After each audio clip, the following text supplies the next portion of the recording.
ज्ञानेश्वर नमो ज्ञानेश्वर निवृत्ती उदार सोपान देवा मस्तक माझा पायावरी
कैवल्याचा पुतळा प्रगटला भूतळा चैतन्याचा जुव्हाळा ज्ञानोबा माझा शांती ब्रह्म एकनाथ महाराज ज्ञानोबरांचे काही विशेष या अभंगामध्ये सांगतात. त्यामध्ये तिसऱ्या चरणामध्ये 3 विशेष सांगितलेले आहेत. ज्ञानियांचा शिरोमणी वंदे जोका पूज्यस्थानी चिंतकाचा चिंतामणी ज्ञानोबा चिंतकाचा चिंतामणी ज्ञानोबा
ज्ञानियांचा शिरोमणी वंदे जोका पूज्यस्थानी चिंतकाचा चिंतामणी माझा ज्ञानोबा माझे ज्ञानोबा राय कसे आहेत. ज्ञानियांचा शिरोमणी ज्ञानामध्ये ही मुकुटमणी आहेत. ज्ञानामध्ये मुकुटमणी इथं ज्ञानी शब्द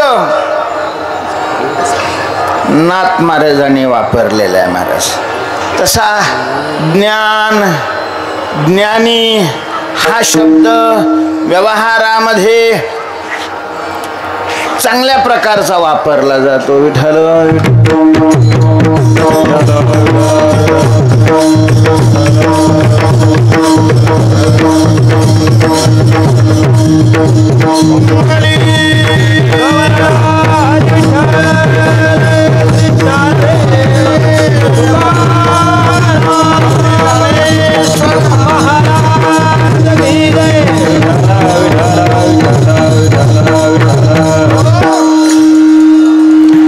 पण व्यवहारामध्ये असलेला ज्ञान शब्द वा ज्ञानी शब्द ज्ञानाने जो संपन्न असतो ज्ञानाने जो युक्त आहे त्याला काय म्हटलं जातं. ज्ञानी म्हणतात. धनाने युक्त असलेला धनी म्हणतात. मानाने युक्त असलेला मानी अशा प्रकारचं म्हटलं जातं. तसं ज्ञानाने जो संपन्न आहे त्याला ज्ञानी म्हणतात हे सरळ सरळ आहे, पण त्या ज्ञानाचे मुळात तर दोन प्रकार आहेतच, एक स्वरूप ज्ञान आणि दुसरं वृत्ती ज्ञान. त्या वृत्ती ज्ञानामध्ये ही पुन्हा दोन प्रकार आहे. विठ्ठल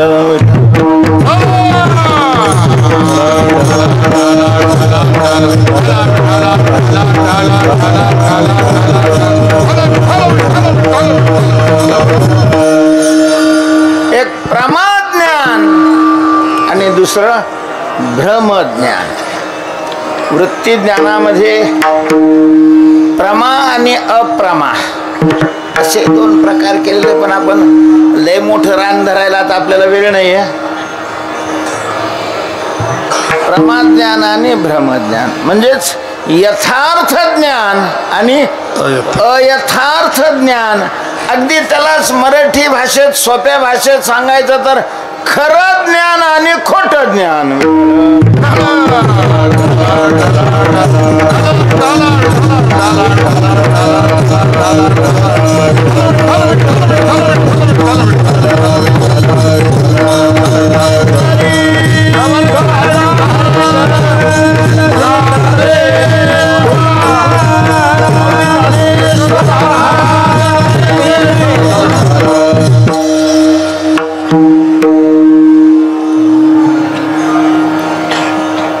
आता खोटं ज्ञान कोणत्या ज्ञानाला म्हटलं जातं आणि खरं ज्ञान कोणत्या ज्ञानाला म्हटलं जातं? शास्त्रीय भाषेमध्ये त्याची लक्षणं, त्याच्या व्याख्या अशा प्रकारच्या केलेल्या आहेत. ज्या ज्ञानाचा विषय बाधित होत नाही, अबाधित विषयाला गोचर करणारं जे ज्ञान आहे, विषय करणारं जे ज्ञान आहे, त्या ज्ञानाला प्रमाज्ञान किंवा यथार्थ ज्ञान अशा प्रकारचं म्हणतात. ज्या ज्ञानाचा विषय बाधित होत नाही आणि ज्या ज्ञानाचा विषय बाधित होतो त्या ज्ञानाला अयथार्थ ज्ञान, भ्रमज्ञान अशा प्रकारचं शास्त्रामध्ये म्हटलेलं आहे. विठ्ठल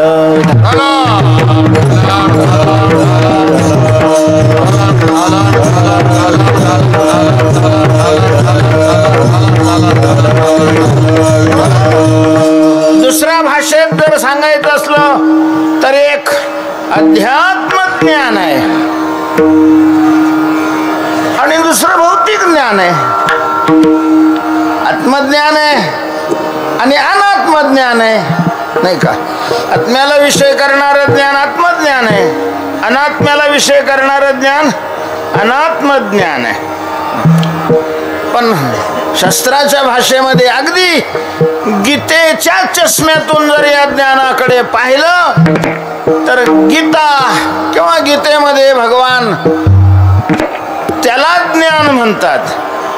यत्तस् ज्ञानम मतम मम तस् ज्ञानम मम मतम. विठ्ठल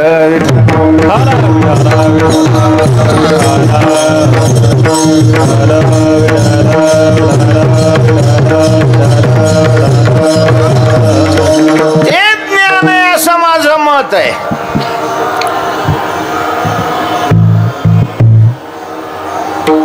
ते वाचून याने भवस्वर्गादी ज्ञान, जी भवस्वर्गादी ज्ञाने हे अज्ञान आहे. अज्ञान जी ज्ञान भवाला म्हणजे संसाराला विषय करतात वा स्वर्गाधिकाला विषय करतात ती ज्ञान नाहीत. अध्यात्म ज्ञानाच्या दृष्टीनं ती कशात मोडतात?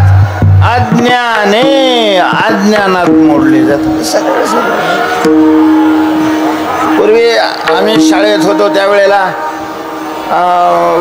कसं शिकवणं वगैरे चालू आहे, पोरांची काय तयारी आहे हे पाहण्याकरता ते साहेब येत होते. नादर साहेब म्हणायचा. ते मुलांना विचारायचं. आता येतात की नाही मला माहिती नाही. आले तर त्यांना शाळेजवळ येऊ दिलं का तिकडंच हॉटेलात बसवलं जातं हे मला काहीही माहिती नाही. विठ्ठल विठ्ठल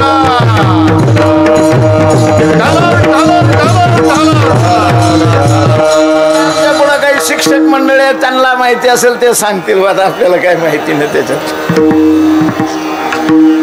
मग त्यांनी गणिताचा प्रश्न विचारला पोरांना, पोराव 7 गुणिले 7 किती होतंय? एकाला वाटलं कमी कशाला सांगायचं, तो म्हटला सर 91.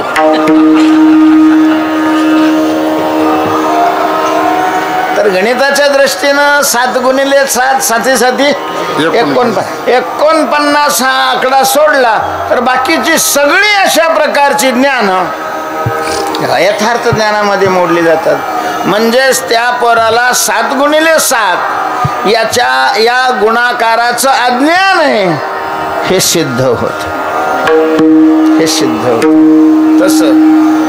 तस अध्यात्माच्या दृष्टीनं आत्म्याला विषय करणार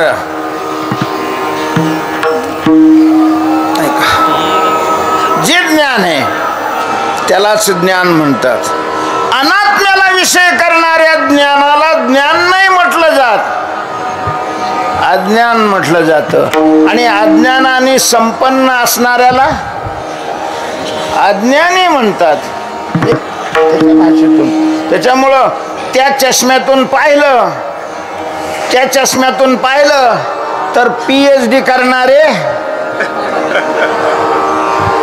अज्ञानी, वकील, बॅरिस्टर, डॉक्टर काय जे असतील अनात्म भौतिक क्षेत्रातले ज्ञान संपन्न हे त्या ज्ञानाच्या दृष्टीनं अज्ञानी सिद्ध होतात. विठ्ठल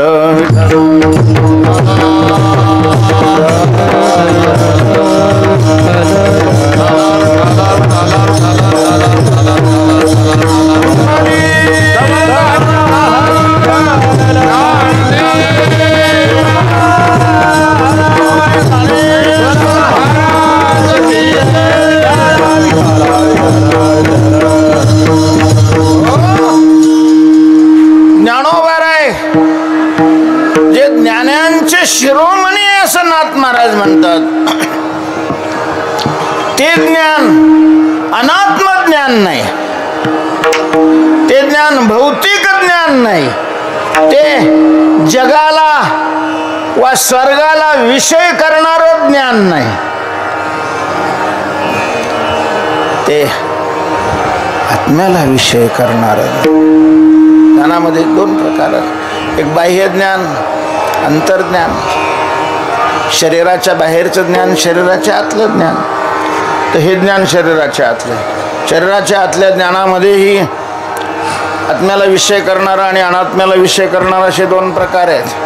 आत्म्याला विषय करणाऱ्या ज्ञानामध्येही पुन्हा 2 प्रकार पडतात. विशिष्ट आत्म्याला विषय करणारं आणि शुद्ध आत्म्याला विषय करणारं. शुद्ध आत्म्याला विषय करणारं हे ज्ञान आहे. शुद्ध आत्म्याला विषय करणाऱ्या ज्ञानामध्ये ही 2 प्रकार पडतात. ब्रह्म गोचर, शुद्ध आत्मगोचर आत्मज्ञान आणि ब्रह्म अगोचर, शुद्ध आत्मगोचर. तर हे ब्रह्मगोचर, शुद्ध आत्मज्ञान गोचर अशा प्रकारचं जे ज्ञान झाल्यानंतर यज्ञात्वान पुनर्मोह मेवम यशिषि पांडव भगवान 4थ्या अध्यायामध्ये म्हणतात, अर्जुना जे ज्ञान झाल्यानंतर तुझ्यासारखं रडावं नाही लागत. विठ्ठल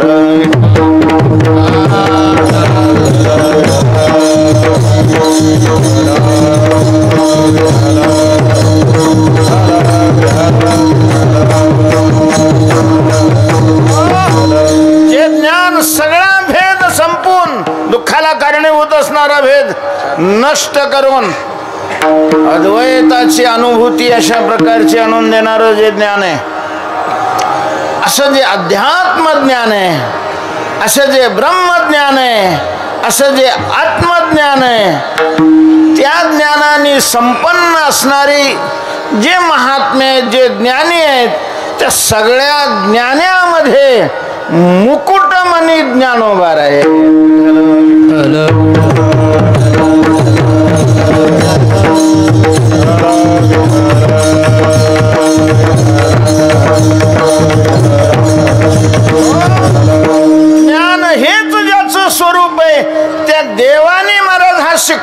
आलेला आहे तो तव ज्ञानाचीच मूर्ती.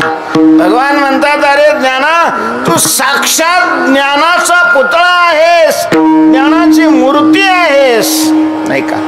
शिरोमणी का बरं म्हटलं तर शिरोमणी म्हणण्याचं कारण असं आहे, आता ज्ञानामध्ये काय ज्ञान एकच आहे आणि ज्या सगळ्यांना ज्ञान तर सगळे सारखेच आहेत, मग शिरोमणी का नाही का. शिरोमणी याच्या करता महाराज हे जे ज्ञान आहे ना अर्थात ब्रह्माला विषय करणारं जे ज्ञान आहे तर ते ज्ञान सांगणं फार अवघड आहे, कठीण आहे. कितीतरी मला वाटतं वर्ष होऊन गेले महाराष्ट्रामध्ये असा कायदा झालेला आहे की कोर्टातलं काम मराठीमध्ये चालावं म्हणून. असं बहुतेक मी ऐकलेलं आहे, मला नक्की नाही माहिती. मराठी भाषेमध्ये तो अजून कुठल्याही कोर्टामध्ये कोर्टाचं कामकाज मराठीत नाही चालत. का चालत नाही त्याचं कारण आहे. त्याचं कारण आहे ज्याच्या आधारावर ते काम चालतात ते सगळे कायदे मुळात इंग्रजीतले आहेत. आणि मग ती इंग्रजीत बोलणं जितकं सोपं आहे त्याचं मराठीत भाषांतर करून बोलणं सोपं नाही. बोलण्यात एखादा जरी आकडा मागं पुढं झाला का सगळंच बिघडून जातं. विठ्ठल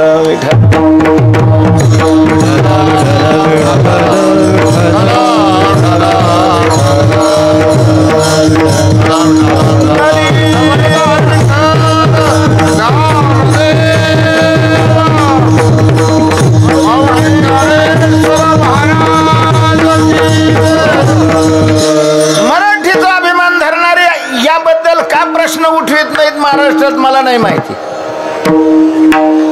पण महाराष्ट्रामध्ये कुठलंही अशा प्रकारचं ऑफिस असो तिथं काम कशात चाललं पाहिजे, मराठीतच चाललं पाहिजे.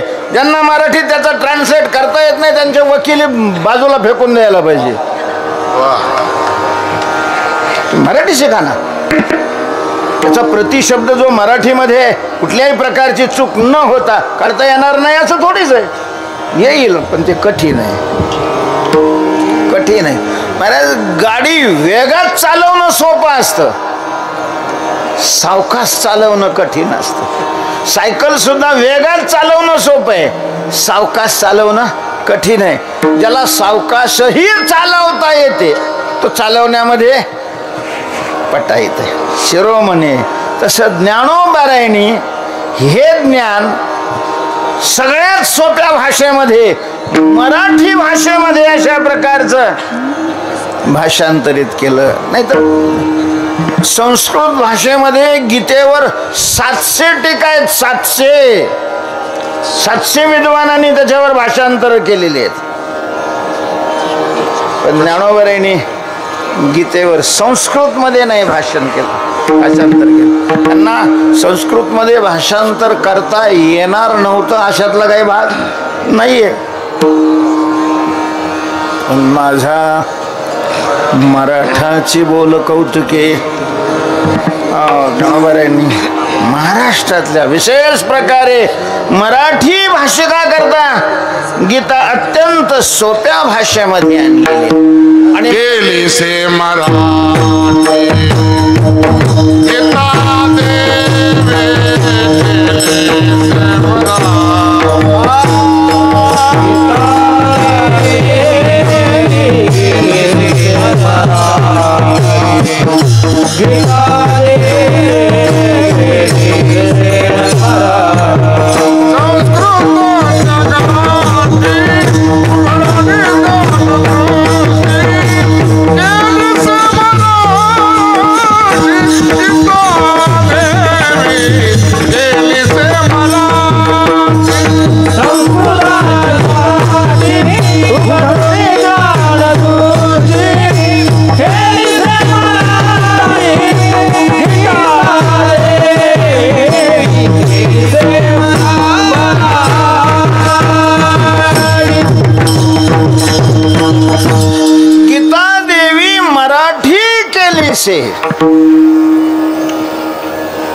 भगवती गीता मराठीमध्ये अशा प्रकारची आहे आणि आणली अशी महाराज, आणली अशी आपण गीतेसह वाचली तरी अडचण नाही, गीते वाचून जरी ज्ञानेश्वरी वाचली तरीही कुठंही आडणार नाही.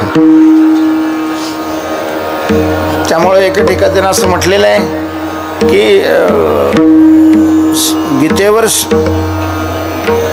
ज्ञानोबारायांनी भाषांतर केलेली ज्ञानेश्वरी त्या दोन्ही ग्रंथाचा जर वेगवेगळा अभ्यास केला तर विद्वानाला हा प्रश्न निर्माण होईल की ज्ञानेश्वरीवर गीता आहे, गीतेवर ज्ञानेश्वरी आहे.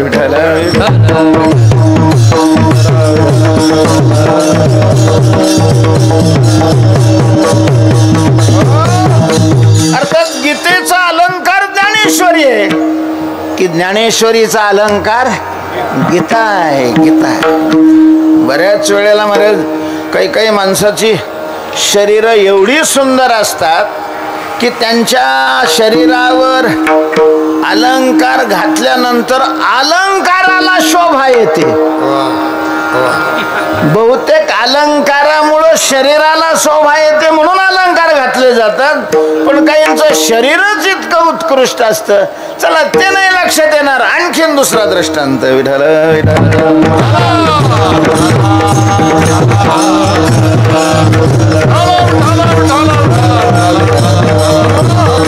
बहुतेक माणसं त्या पदावर गेल्यानंतर चमकतात, पदावर गेल्यानंतर माणसं चमकतात, पण काही माणसंच अशी असतात की त्यांच्यामुळं ते पद चमकतं. अशा ज्ञानोबारायांनी या गीतेला मराठी भाषेमध्ये आणलं, मराठी भाषेचा अलंकार केला, म्हणून ज्ञानी यांचा शिरोमणी, ज्ञानी यांचा शिरोमणी ज्ञानोबा आहे. माझे ज्ञानोबा आहे, माझा ज्ञानोबा, ज्ञानी यांचे शिरोमणी. वंदे जो का पूज्यस्थानी, वंदेत. वंदे कोण असतं? जे पूज्य असतं ते वंदे असतं, जे पूजनीय असतं ते वंदनीय असतं, जे पूजनीय नाही ते वंदनीय नाही. महाराज वंदन कोणाचंही करू नये, कोणीही वंदनीय नाही. वंदनीय ते असतात जे पूजनीय असतात. विठ्ठल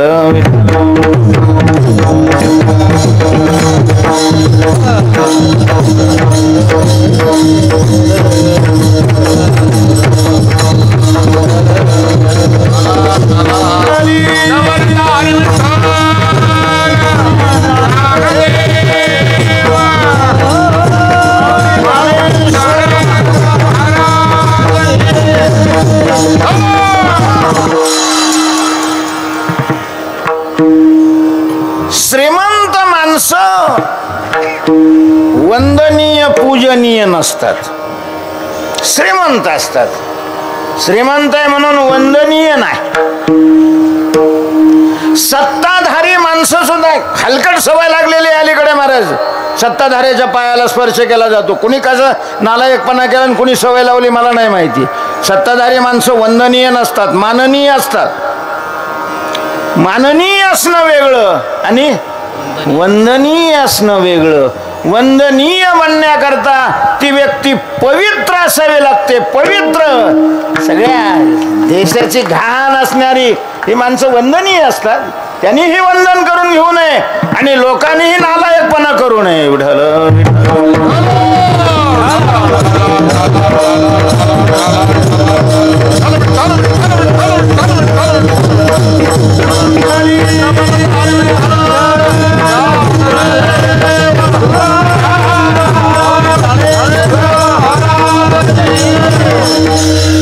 गाईला आपण नमस्कार करतो, गाय पवित्र आहे. गंगेला नमस्कार केला जातो, गंगा पवित्र आहे. सूर्याला नमस्कार केला जातो, सूर्य पवित्र आहे. देवाला नमस्कार केला जातो, देव पवित्र आहे. तसे संतांना नमस्कार करावा, वंदन करावं. कारण संत काय असतात? पवित्र असतात. पवित्र पवित्र सोवळी एकतीच भूमंडळी मोक्षाचे तीर्थ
मोक्षाची तीर्थ न लगे वाराणसी येते तयापाशी अवघी जन तीर्थासी तीर्थ झाला तोची एक मोक्षतेने दर्शन मोक्षतेने मोक्ष.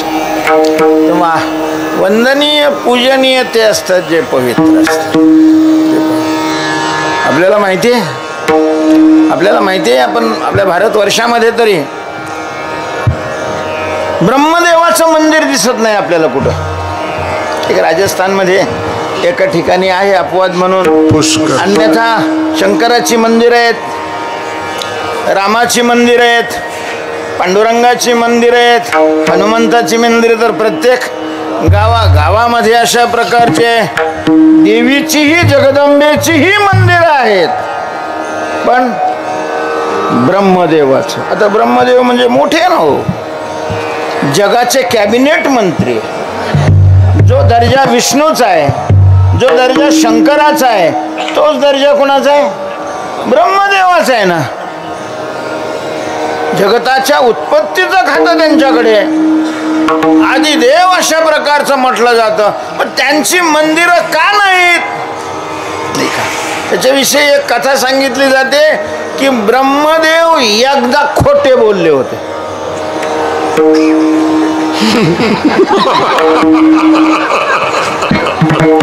ब्रह्मदेव एकदा खोटा बोलला आणि मग खोटा जो बोलतो तो पवित्र नसतो. खोटा बोलणारा पूजनीय नाही. जो खोटं बोलतो त्याची पूजा नाही का. तो नवरा असला तरी शास्त्र तर सांगतो की त्याला परमेश्वर आरामखोर खोटं बोलतोय ना, कायचा परमेश्वर फिरमेश्वर आलाय. खोटं बोलणारा पूजनीय. ब्रह्मदेव तर साक्षात सृजन मंत्री आहे ना, तरी त्याची पूजा नाही होत. तर मध्ये याची काय पूजा करायची? खोटं बोलणारा, खोटं बोल. त्याच्यामुळं खोटं बोलणारे पूजनीय नसतात. खोटं बोलणारे पूजनीय. संत का पूजनीय आहेत? ज्ञानोबाराय का पूजनीय आहेत? माझ्या सत्यवादाचे तप वाचा केले बहुत कल्प. त्याला खोटं बोलावंच लागतंय. खोटं बोलतायत त्यांनी पूजा करून घेण्याचा नालायकपणा नाही करावा. विठ्ठल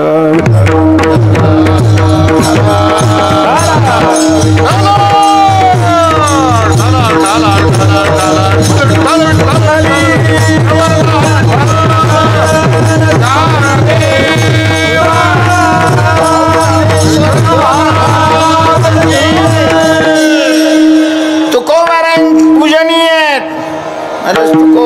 तर या खोट्याची लयच चिड आहे.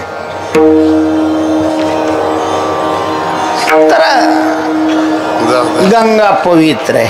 का पवित्र आहे? भगवंताच्या चरणाचा स्पर्श झालेला आहे. तुझ्या चरणीच्या विष्णुपादोदकम तीर्थम जठरे धारयाम्यहम. भगवंताच्या पायाचा स्पर्श त्या पाण्याला झालेला असल्यामुळं गंगा पवित्र आहे. म्हणजे देव पवित्र आहे. ज्या देवाच्या पायाचा स्पर्श झाला म्हणून गंगा पवित्र झालेली आहे. तो देव आपण पवित्र कशामुळे झालो हे सांगत असताना सांगतो, माझ्या ठाई पवित्रपण ते मद भक्ताचे निजान, या लागी धावे चरण रेणू वंदावया. भक्ताच्या पायाची माती यांनी कपाळाला लावली म्हणून देव पवित्र आहे.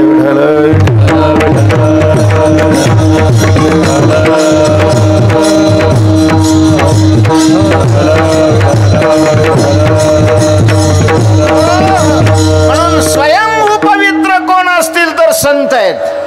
पवित्र सोवळी एकतीच भूमंडळी, ज्यांचा आवडता देव अखंडित प्रेम भाव आणि पवित्र असल्यामुळं महाराज पूजनीय आहेत, वंदनीय आहेत. ज्ञानियांचा शिरोमणी वंद्य जो का पूज्यस्थानी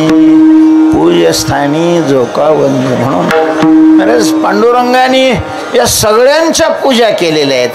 ज्ञानोबऱ्यांची पूजा स्वतः पांडुरंगाने अशा प्रकारची केली. तुकोबऱ्यांची पूजा पांडुरंगाने केली. निवृत्तीनाथ महाराजांची पूजा पांडुरंगाने केली. वंद्य जो का पूज्यस्थानी, पूज्यस्थानावर विराजमान आहेत आणि वंद्य आहेत. वंद्य म्हणजे वंदन करण्याला योग्य. कोणाला वंद्य आहेत? ज्ञानोबा आहे. जगाला वंद्य आहेत. जगाचा मालक असणारा देवाला वंद्य आहे.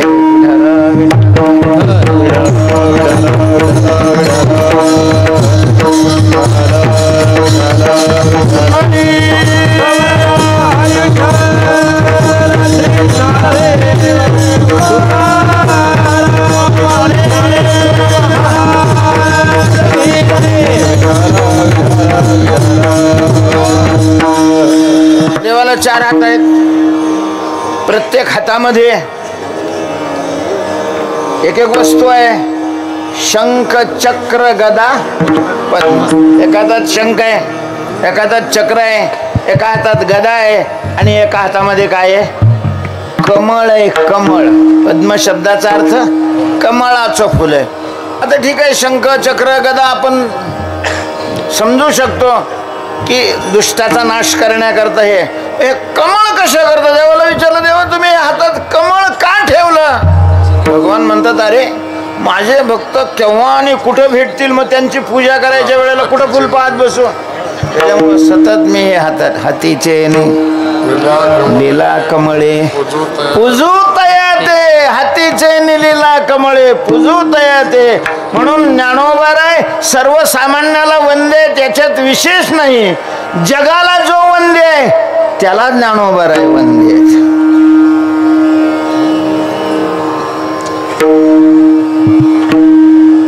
वंदे जो का पूज्यस्थानी. पण लोक म्हणले आता ते काही देवाला वंदे असतील, पण आम्हाला काय फायदा आहे त्यांचा?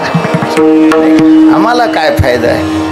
तर चिंतकाचा चिंतामणी ज्ञानोबा माझा, माझा ज्ञानोबा चिंतकाचा चिंतामणी. विठ्ठल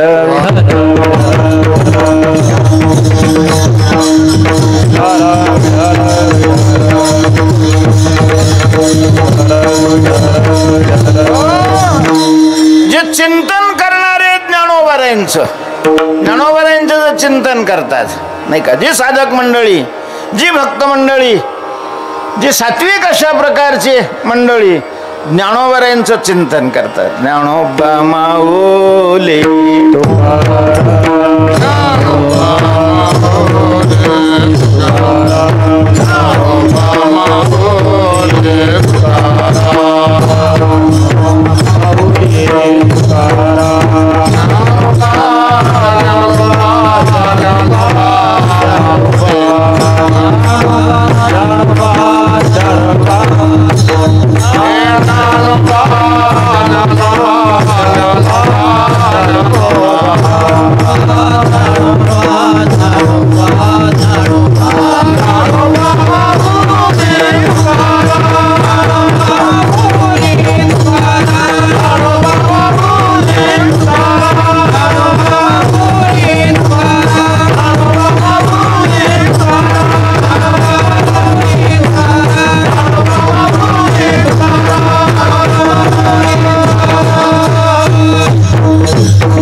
सुरुवातीला कोणी म्हटलेलं माहितीये? वारकऱ्यामध्ये अशी कथा सांगतात. प्रल्हाद महाराज बडवे साक्षात्कारी होऊन गेले. ते पंढरपुरामध्ये पुजारी होते. संध्याकाळची शेजारती झाल्यानंतर दरवाजा बंद करून घेतला, कुलूप वगैरे लावून बाजूला त्यांच्या निवासस्थानात झोपायला गेलेले. 2-2:30 वाजता एकदम खडबडून जागे झाले. का? त्यांच्या कानावर भजनाचा आवाज आला. त्यांना म्हटलं, अरे मंदिर तर आपण बंद केलेलं आहे आणि मंदिरामध्ये भजन कोण करतंय? एखादा वारकरी राहिला आणि मग त्याने भजन सुरू केलं का काय? म्हणून ते पुन्हा मंदिरात आलेले. तर कुलूप आहे. फटीतून पाहिलं आत. महाराज त्यांच्या आश्चर्याला पारावार लागला.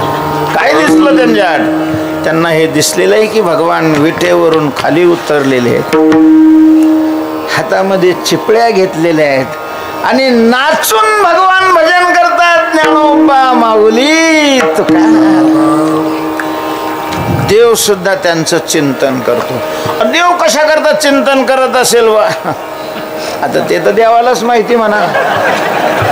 पण आपण तुम्ही काहीतरी सांगा की कदाचित पुढं कलियुगामध्ये आपल्याला कुणी विचारणार नाही, आपला मोठेपणा तसाच आबादित राहावा म्हणून करीत होय का काय? कोणाच ठाऊक.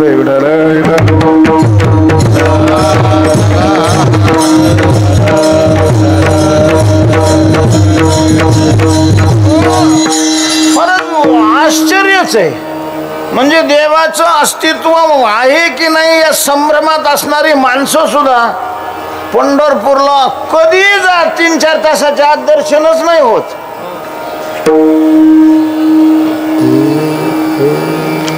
दर्शनाला गाडीला उभा राहिलेला एखाद्याला बाजूला घेऊन विचारलं की कधी तू दर्शनात चाललो म्हणजे पांडुरंगाच्या अस्तित्वाविषयी नक्की तुला विश्वास आहे का? काय उत्तर येईल मला नाही सांगता येत. पण तरी त्याचा मोठेपणा काही कमी होत नाही, वाढतोय. ते हे भजन केल्यामुळं, हे भजन केल्यामुळं. कारण ज्ञानोबा चिंतामणी तुमच्या मनातल्या इच्छा पूर्ण व्हाव्या वाटत असतील तर ज्ञानोबारांचं चिंतन करा.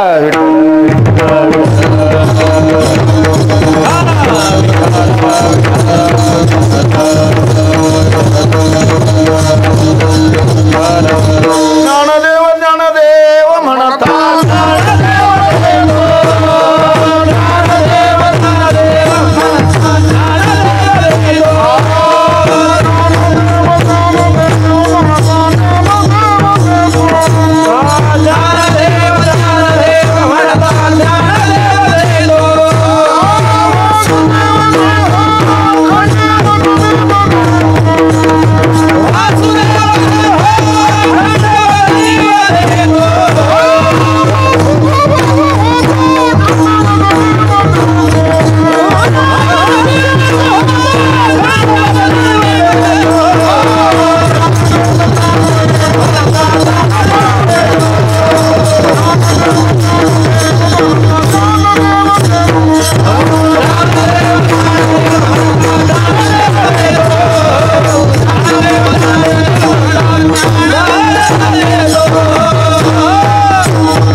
ज्ञानदेव असं सतत ज्ञानदेवाचं जर चिंतन केलं तर ज्ञानदेव देतो वासुदेवची होतो अखंड. म्हणून ज्ञानेश्वर चतुराक्षरी जपहा करीतो सर्वज्ञ ज्ञाना ज्ञान विरहित ब्रह्मप्राप्तीची संज्ञा.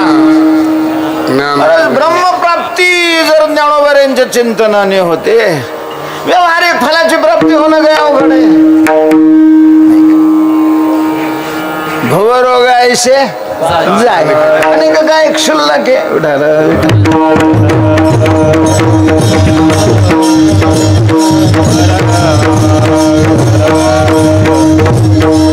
आणि मी तुम्हाला सांग, मला वाटतं पहिल्या दिवशी काय झाला हा विषय. ज्ञानोबऱ्यांच्या पालखी सोहळ्याबरोबर पुण्या शहरातली आसपासची बरीच मंडळी असतात. ते काही भजनी वगैरे असतात असं काही नाही. त्यांना काकडा पाठ आहे, त्यांना पहिली मालिका पाठ आहे, दुसरी मालिका नाही. संसारिक माणसं गळ्यात माळा पण नसतात, पण माऊलीविषयी खूप निष्ठा असते. माऊली बरोबर वारी करायची, माऊली बरोबर वारी करायची. का दुकान चालावं, माऊली बरोबर वारी करायची. नालायक पोरग असलं तरी पास व्हावं, माऊली बरोबर वारी करायची. त्याला नोकरी या अपेक्षा ठेवून महाराज ज्ञानोबऱ्यांचं चिंतन, आणि त्या इच्छा पूर्ण होतात. झाल्याच नसते तर पुन्हा कुणी आले नसते ना. बघा तुम्ही किती करावं लागेल, पुरे होईपर्यंत करावं लागेल त्याला.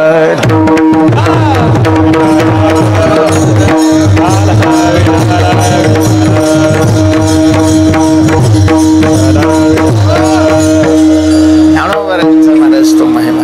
मला आठवतंय संस्थेमध्ये तो नितीन नावाचा एक विद्यार्थी गेवराई, नेवास तालुक्यातला गेवराईचा होता, हनुमान. त्याच्या वडिलाची इच्छा होती याला पक्वा शिकावा. 2 वर्ष पण त्याला ते काही तालच जमत नव्हता. ज्यांना म्हणलं की नाही तू आता आळंदीला जाय. महाराज आज त्याची पक्वा शिकवण्याची संस्था आहे. चिंतकाचा चिंतामणी ज्ञानोबऱ्यांचं चिंतन जे करील ज्ञानोबराय त्याच्याकरता चिंतामणी होतात. चिंतामणी तुम्ही म्हणाल चिंतामणी काय आहे? चिंतामणी एक खडा आहे. कुठं आहे तो? स्वर्गात आहे. स्वर्गात कुठून जाता येतं, पण त्याला अगोदर मारावं लागतं. मनच पडलेली आहे मेल्याशिवाय. पण ऐका, म्हणजे जो जो मेला त्याला स्वर्गात जाता येत असं नाही. जरी मेलेल्या माणसाच्या पत्रिकेत लिहित असलं की कळवण्यात अत्यंत दुःख होते. आमचे पिताश्री काय झाले, स्वर्गवासी झाले. म्हणजे व्याघातच आहे हा. याचा बाप स्वर्गात राहायला गेला आणि याला दुःख व्हायला लागलंय.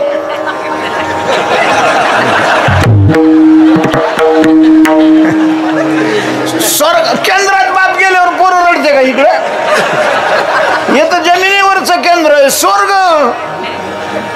आणि मग दुःख कसं काय होतं याचा अर्थ त्याला ते स्वर्ग फिरग काहीच माहिती नसतो. पण आता पद्धत पडलेली आहे, मेलेला त्याला काय म्हणायचं, मेला की स्वर्गवास.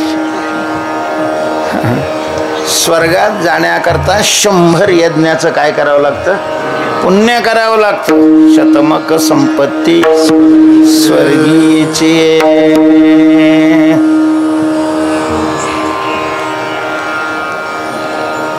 तिथं मग ते तिथं चिंतामणी रोडलाच खडी चिंतामणीची टाकलेली आहे. असं ज्ञानोबा मला तरी कुठं माहिती आहे, ज्ञानोबाने सांगितलं चिंतामणीची भूमिका. काय विशेष आहे त्या चिंतामणीचा? हा, चिंतामणीचा असा विशेष आहे, त्याला पुढं ठेवायचं, हात जोडायचे आणि म्हणायचं चिंतामणी बा आज द्वादशी आहे, तर फराळाची व्यवस्था लगेच. म्हणजे जी अपेक्षा करील ती अपेक्षा पूर्ण करण्याचं सामर्थ्य ज्या खड्यामध्ये मण्यामध्ये त्याला काय म्हणतात, आवडीचे पुरावे आवड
पूर्ण करण्याचं त्यांच्यात सामर्थ्य आहे.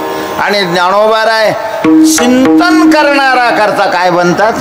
चिंतामणी तुकोबारायांच्या चरित्रातही एक भाग आलेला आहे. अहमदाबादच्या सावकारांनी ज्ञानोबारायांना नवस केला. त्याला पिल्लू होत नव्हतं.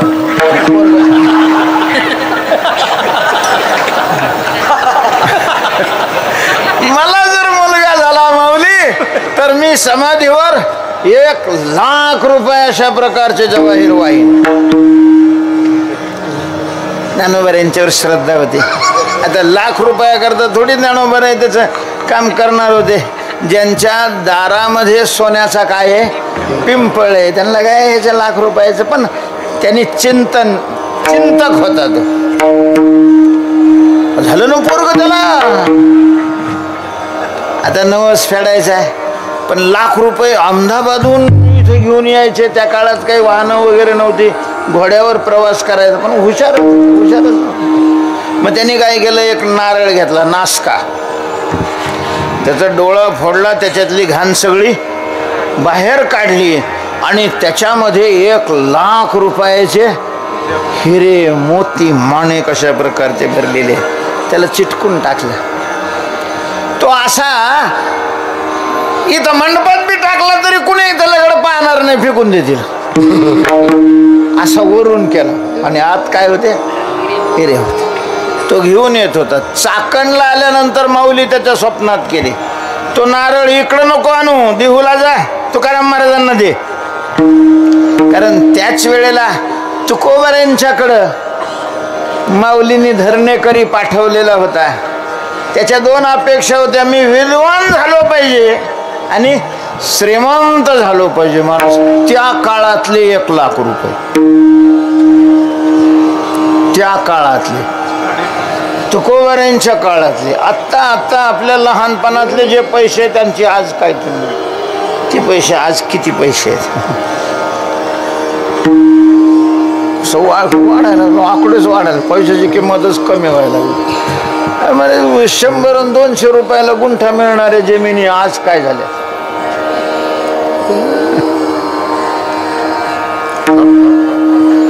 तो गेला तुकोबारायांच्या समोर ठेवलं. सांगितलं माऊलींनी सांगितलं हे तुम्हाला द्यायचं.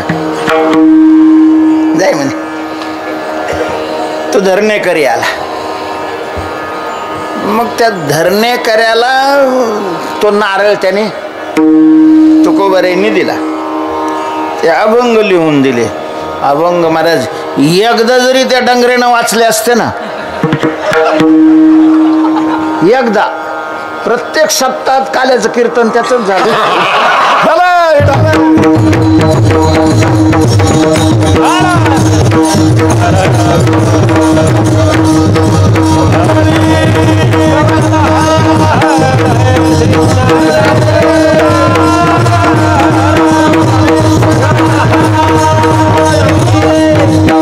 आता त्याला संस्कृत पंडित व्हायचं होतं आणि मराठीतले अभंग त्यांनी तिथंच तुकाराम महाराज समोरच टाकले. ते गेला निघून. ज्ञानोबारायांनी मध्ये ढुंगणावर लाद घातली काढून दिला. इथून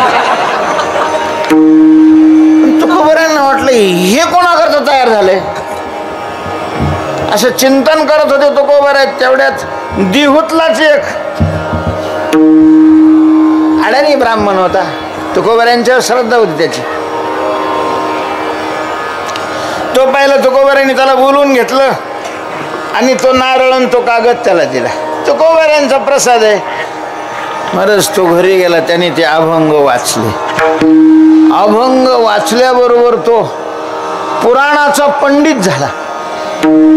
आणि पोरांना तुकडे दे नारळाचे म्हणून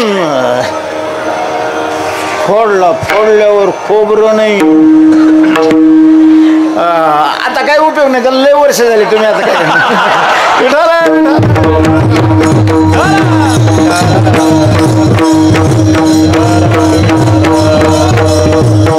त्याचा एक पाहुणा विद्वान होता. तो राजाच्या वाड्यामध्ये दररोज पुराण सांगत होता. जे पूर्वी राजांच्या वाड्यावर निजामाऊलींनी रोज पुराण ठेवलेलं होतं. तिथं जाऊन सांगायचं. त्याला हे कळालं. तो तिथं गेलेला होता. त्याने सांगितलं म्हणले आमचे पाहुणे पूर्वी अडाणी होते. तुकोबारायांनी असं अभंग दिले, त्यांनी वाचले, ते सुद्धा काय ते सांगतात. त्यांना बसवलं, महाराज इतकं अस्खलित अशा प्रकारचं पुराण सांगितलं. मग राजांची श्रद्धा तुकोबा यांच्याविषयी निर्माण झाली. ते हे बाकीचं कशाला सांगायचंय, चिंतकाचा चिंता.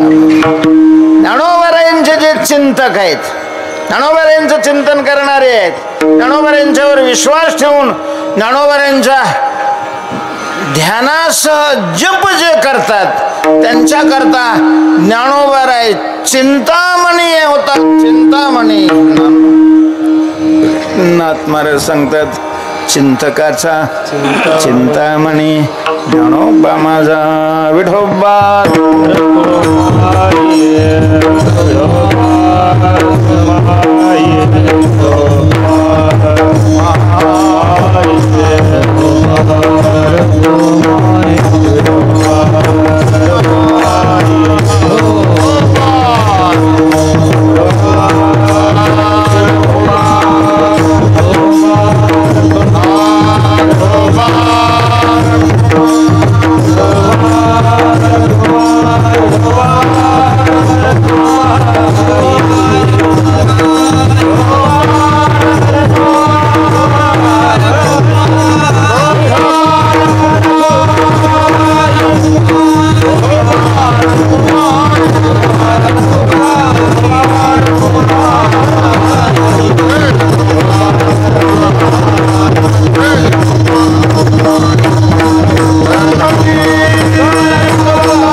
त्याचा काही आवाज नाही आला बरोबर. एकदा जरा होणच जाऊ द्या.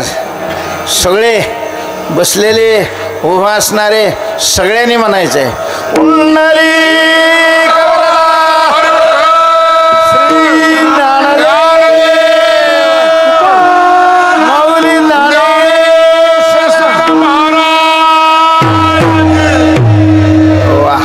माऊली पर्यंत आवाज.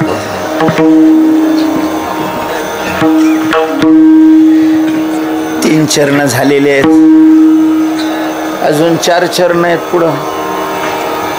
दिवस उद्याचाच आहे, त्यामुळे याच्यातलं अजून 1 चरण आहे. ज्ञानोबारायांचा आणखीन एक विषय,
जड भिंती हरली चांगल्याची भ्रांती, मोक्ष मार्गीचा संगती ज्ञानोबा माझा, माझा ज्ञानोबा.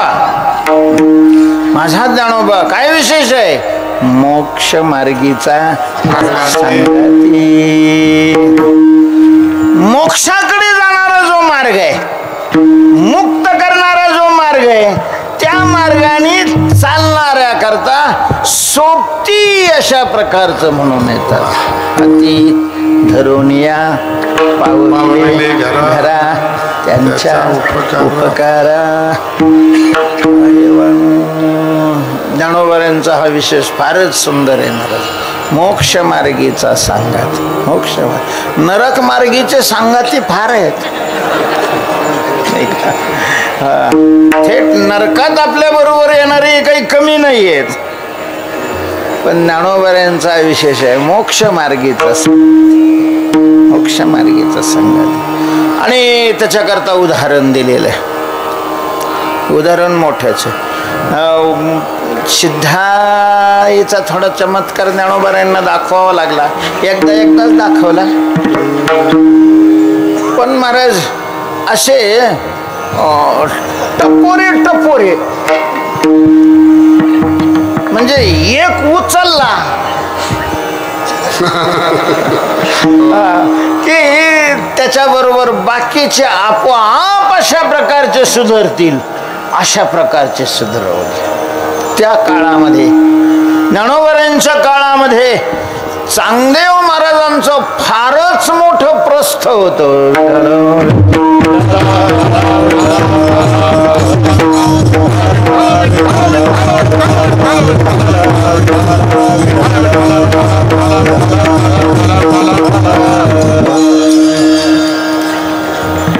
त्यांना नुसते योगी नाही, योगी राज अशा प्रकारचं मानलं जात होतं. योगी राज होते, योगी राज होते. आम्ही 72-73च्या टायमाला पहिल्या वर्षाला इथं आलो होतो. त्यावेळेला याच घासवाले धर्मशाळेमध्ये महाराज एक योगी राहत होते. त्यांचं प्रयाणही इथंच झालं. समाधी वगैरे मला नाही सांगता येणार, पण त्यांच्या प्रयाणाला मी होतो. मला आठवतंय चांगलं, लहान होतो मी. 3 दिवस समाधी लागली की त्या अवस्थेमध्ये राहायचे. उत्तर भारतातले होते. त्यांना खेचरी मुद्रा प्राप्त व्हावी ही अपेक्षा होती. आणि मग ते फिरत फिरत इथं आले आणि इथं ज्ञानोबांच्या सान्निध्यामध्ये त्यांना ती मुद्रा प्राप्त झाली होती. जे त्या काळातले त्यांना त्याची कल्पना असेल. हे पण आताच झालं. 700 वर्षापूर्वी चांगदेव महाराज निळोबारायणी त्यांच्या गाथ्यामध्ये चांगदेव महाराजांचं खूप अशा प्रकारचं विस्ताराने वर्णन केलेलं आहे. थोडक्यात त्यांचा विशेष आहे, 14 वेळेला त्यांनी काळाला परत पाठवलं.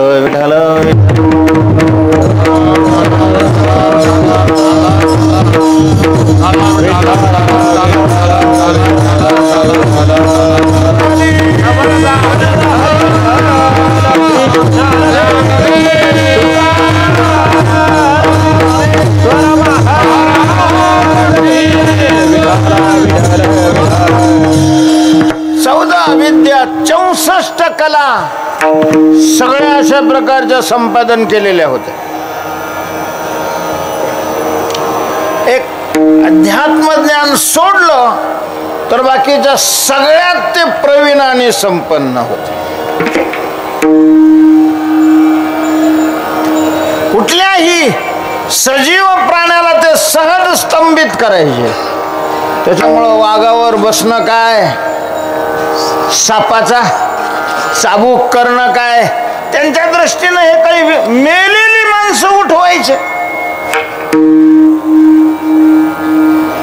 एवढं सामर्थ्य संपादन केलेलं चांगदेव महाराज अशा प्रकार. त्याच्यामुळं मग त्यांचा भक्तवर्ग शिष्यवर्ग फार मोठा तयार झालेला होता.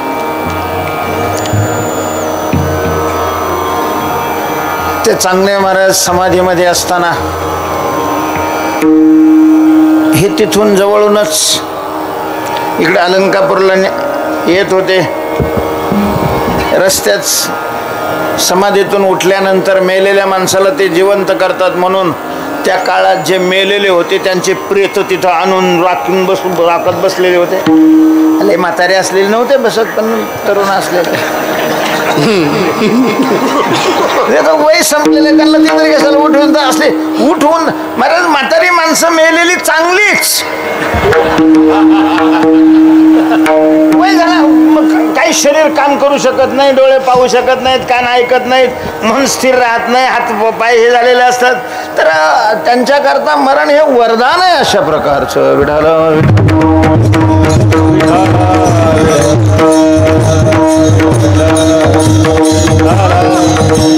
पण ज्यांचं वय संपलेलं नाही, अकाली अशा प्रकारचा ज्यांना मृत्यू पालेला आहे. अकाली येतो मृत्यू, जर येत नसता तर अकाल मृत्यू हरणम हा श्लोकच तयार झालेला नसता.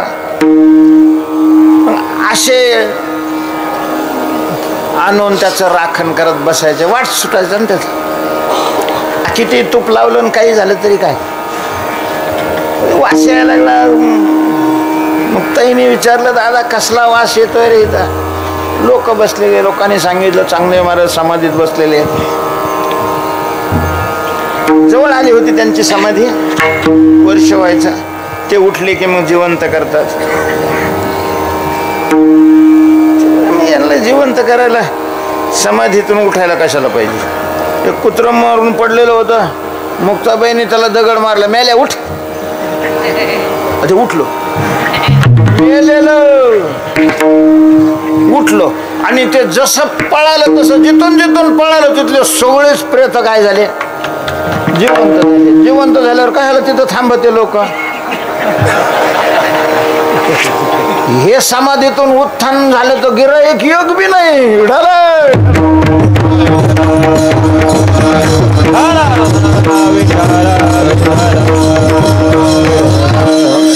आणि विचारलं काय भानगड आहे? पूर्ण वर्षामध्ये कुणी मेलं नाही.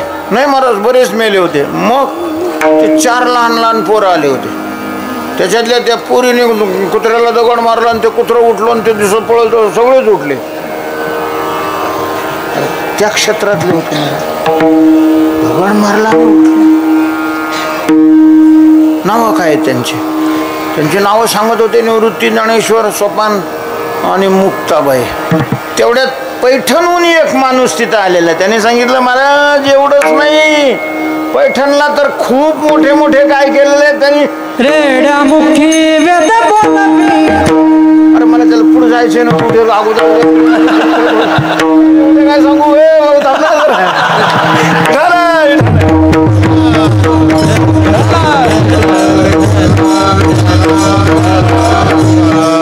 स्वर्गातली पितर खाली आणले हे सांगतो ना. पैठणमध्ये ज्यांनी यांना आश्रय दिला त्यांच्या वडिलांचं श्राद्धाला सगळ्यांना निमंत्रित केलं. सगळ्यांनी मिटिंग घेतली आणि सांगितलं याच्याकडे कोणी जेवायला जायचं नाही, कारण याने संन्यासाच्या पोरांना काय दिला, आश्रय. स्वयंपाक वगैरे तयार झाला, वाट पाहत आहेत, कुणीच येत नाही. त्यांना समजलं की या पोरांना आश्रय दिल्यामुळं कुणी येत नाहीये. त्यांनी कसं तरी तोंड केलं. पण पूर्वी या क्रियेला फार विशेष महत्त्व दिलं जात होतं, नित्य नैमित्तिक कर्म. ज्ञानोबांनी विचारलं बाबा काय झालं? अरे म्हटली श्राद्ध कसं होणार? का? कुणीच गावातला ब्राह्मण यायला तयार नाही तुम्हाला आश्रय दिल्यामुळे. काय ते येत नाही ना? नाही ना, त्यांचे बाप आणू आपण. महाराज ते येत नव्हते असं नाही, तिकडं जाणाऱ्या रस्त्यावर प्रत्येक जणी एक एक बसलेला होता. कुणी चोरून जातं का काय? कारण जायचं म्हणजे नुसतं जेवण नाही, त्याच्याबरोबर पुन्हा दक्षिणा पण असते ना. घ्या दरवाजा लावून. दरवाजा बंद केलेल्या ज्ञानोबांनी आव्हान केल्याबरोबर ते स्वर्गातले पितर सगळे आले. वेद मंत्राचा घोष सुरू झाला. इकडं शांबट नारायण भटाला कहू नारायण भट गेलंय कोण ते म्हणे काय या रस्त्याने तो कोणी गेलंय तिकडून गेलं काय इकडून नाही गेलं पण आवाज कस काय येतोय सगळे गोळा झाले मरा झाले तर दरवाजा बंद आहे त्या नारायण भटांनी फटीतून पाहिलं पहिल्याच पात्रावरून त्याच म्हातारं ना मेलेलं त्याचं म्हातारं पहिल्या पात्रावर बसलंय ते पळत गेलं आई आई बाबा आलेत जाऊ दे विनोदाचा भाग तो सगळा पैठणला घडलेला चमत्कार त्यांनी चांगदेवाला सांगितल्यामुळं चांगदेवाच्या मनामध्ये त्यांच्याविषयी विशेष आदर निर्माण झाला नाही हे मोठे आहेत माझ्याही पेक्षा त्यांची तपाची शक्ती जास्त आहे मोठे आहेत ते भेटायला पाहिजे त्यांना जाऊ आपण आळंदीला बाकीचे म्हटले महाराज तुम्ही एवढे मोठे आळंदीला त्यांना इकडे बोलू ना तुम्ही पत्र द्या मी पत्र घेऊन जातो ते कागद घेतलं तर काय लिहावं चिरंजीव लिहावं की तीर्थरूप लिहावं मोठ्यांना तीर्थरूप लिहिलं जातं लहानाला चिरंजीव लिहिलं जातं यांना मोठं म्हणावं तर ते 7-8 वर्षाचेच आहे वयाने लहान आहे लहान म्हणावं तर आपल्यापेक्षाही तपश्चर्या मोठी आहे त्यांनी कोराच कागद दिला पाठवून महाराज का त्यांनी येणाऱ्याने तो तिथं दिलेला आहे निवृत्तीनाथाजवळ दिला निवृत्तीनाथांनी सांगितलं ज्ञाना बघ रे मुक्ताईनं पाहिलेलं आहे मेला 1400 वर्ष जगलाय पण अजून कोराच आहे ज्ञानोबा म्हणतात मुक्ता अरे तो कोरा आहे म्हणूनच चांगलं आहे कारण आपल्याला त्याच्यावर लिहिता येईल ज्यांनी पहिलीच घाण करून ठेवलेली आहे ते आपल्याकडे येऊन बी आपल्याला काही करता येत नाही कारण पहिलीच घाण आहे ना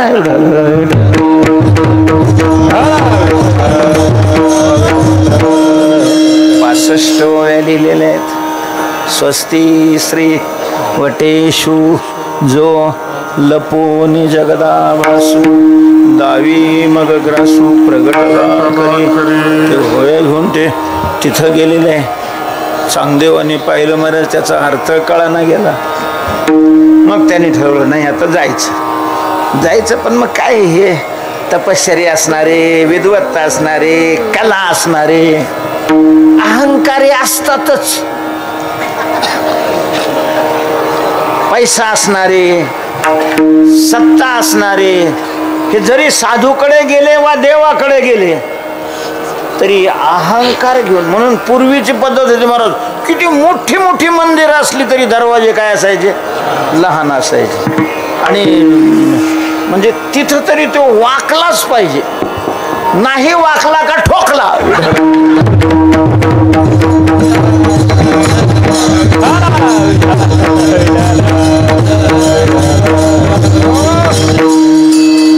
शिरस्त्राण काढून दर्शन घेण्याची जी पद्धत आहे त्याचं कारणच हे आहे की आपण डोक्यावर घेतलेले जे अहंकार आहेत ते सगळे काढा आपल्यापेक्षा मोठे हे सगळं काढायला तर मग सर्व पायी यायला पाहिजे जरा वाघावर बसून आता चाकू घेतलं आकाश मार्गाने बाकीचे खालून हे वरून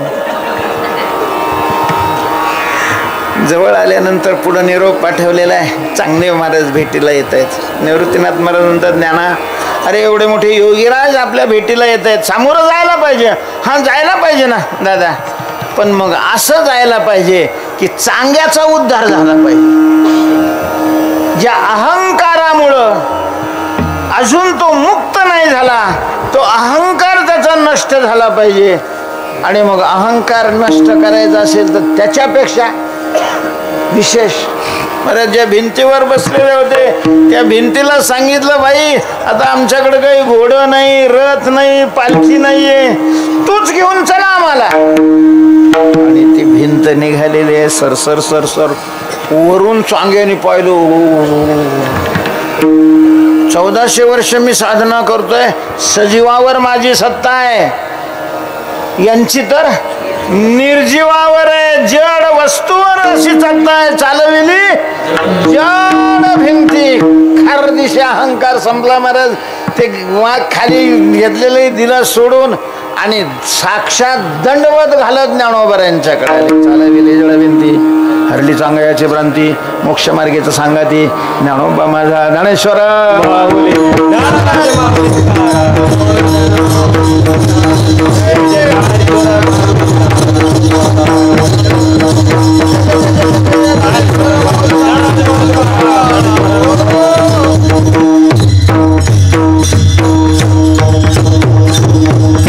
आज द्वादशी आहे. द्वादशीच्या क्षीरापतीला थोडा वेळ व्हावा म्हणून लवकर मी संपवतोय. द्वादशी वाटणारे आपलं क्षीरापत वाटणारे पुढं जा आणि अभंग सुरू झाला की वाटायला सुरुवात करा. आता